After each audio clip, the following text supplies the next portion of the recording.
Hi, this is Josh and welcome to the VuriTech show. Today's topic is network neutrality. Now, I'm not talking about the concoction that came out a few months ago from the FCC, but I'm talking about genuine network neutrality. The basic premise that all traffic on the internet must be treated equally.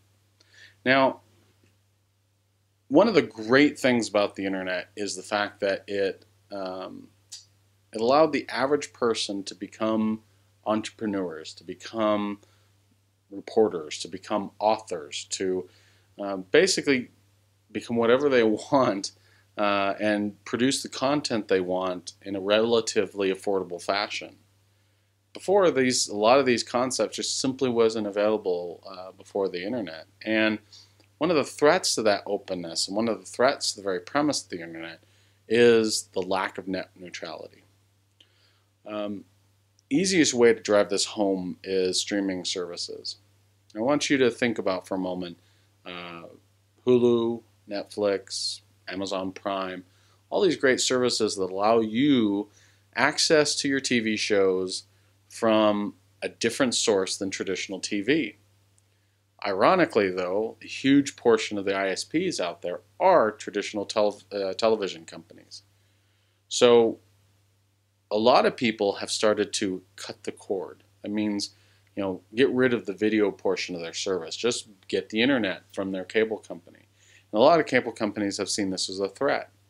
One of the concoctions they've come up with is tiering.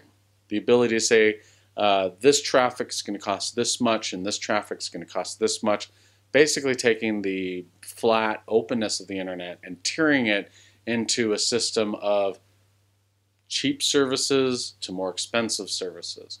And as you could probably guess, streaming services are things that they deem they want to put in the more expensive tier.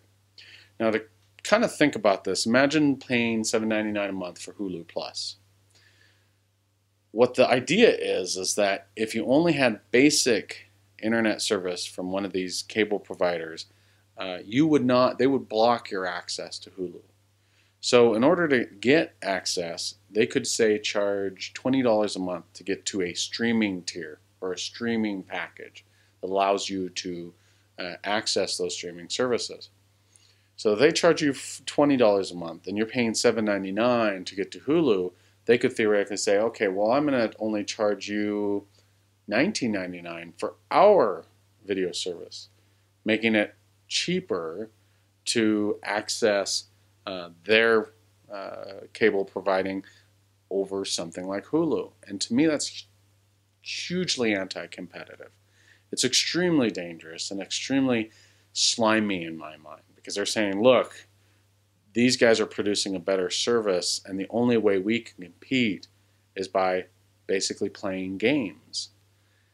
I really am fearful of the internet's future if nothing is done. And these cable companies are allowed to do these kinds of gimmicks in order to keep themselves relevant. I mean, think about it for a moment, how many people just are sick of the design of cable TV.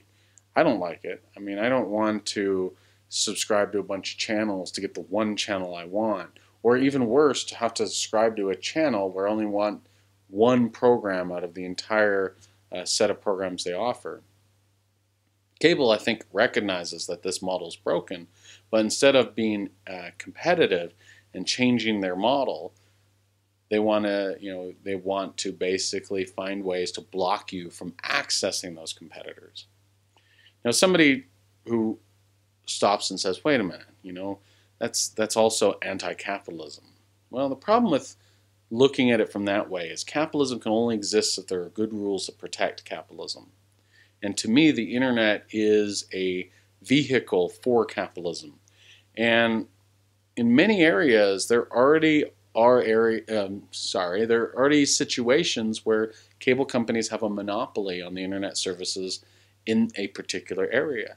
Even here where I am at, the only high-speed internet service I have access to is the cable company.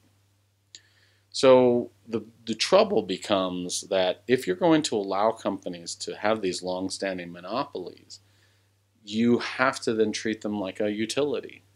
That scares a lot of people. Oh, utility, what are we going to do with that? And trust me, I don't think that's the best way to manage it. But at the same time, because of the environment that's already been created, I think it's the only way to manage it. So, you know, imagine from a live perspective, or real life perspective, if a company like Mervyn's were able to say, hey, Mervyn's a bad example since they're out of business, but uh, let's say Mervyn's still alive, we're able to say, to my house, I want you to put, or excuse me, to my business, I want you to put these beautiful roads. I'm going to pay you extra, just have these beautiful roads. And another company, a little podink company that is a great mom and pop store, but can't afford to pay special fees to have beautiful roads coming to their building, they get the potholes and all the horrible stuff that make it difficult to get to their facility. That's anti-competitive. And once you get to the point of being able to tier things, being able to allow big companies to come in and say, I want better access based on me providing you money, it's going to get out of control. And all of the great things that make the internet special are going to go away. So you may ask, well, so do we want government intervention to make this? I'm not sure we have a lot of options right now, because the cable companies are already brewing up some of these ideas.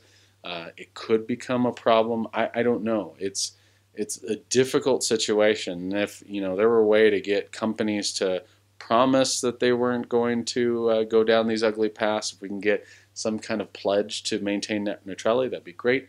But I honestly don't think you're ever going to see that. So anyway, that's my thoughts on network neutrality. Give me your thoughts on the comments below.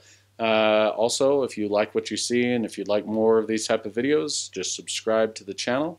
You can find us on Facebook, and I hope you have a great day. Thank you for watching, and this is the VuriTech Show signing off.